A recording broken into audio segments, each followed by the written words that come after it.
एक समय की बात है। एक राजा था, बहुत शक्तिशाली, बहुत धनी।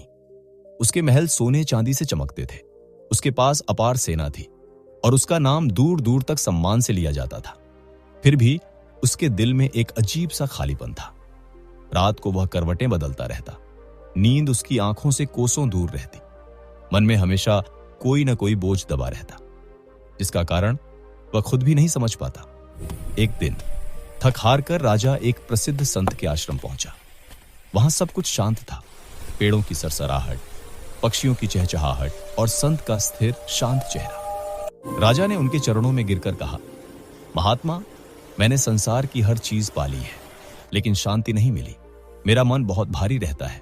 कृपया मुझे शांति का मार्ग बताइए। संत ने कुछ नहीं कहा। वे मुस्कुराए और पास पड़ा एक बड़ा नुकीला पत्थर उठाकर राजा के हाथ में थमा दिया। फिर बोले, राजन, इस पत्थर को अपने हाथ में पकड़कर खड़े रहो। राजा को यह बात अजीब लगी, लेकिन उसने कुछ नहीं कहा। वह पत्थर पकड़कर खड़ा हो गया। कुछ मिनट तक सब ठीक रहा। फिर धीरे धीरे उसके हाथ में दर्द होने लगा। समय बीतता गया।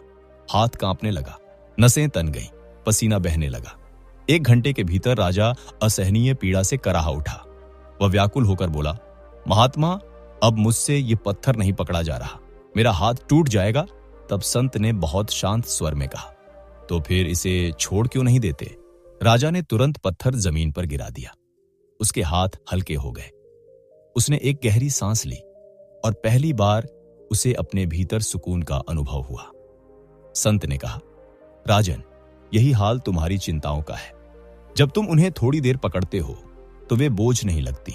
जब ज्यादा देर तक पकड़ते हो तो वे दर्द देती हैं, और जब उन्हें जीवन भर पकड़े रखते हो तो वे तुम्हें अंदर से तोड़ देती हैं।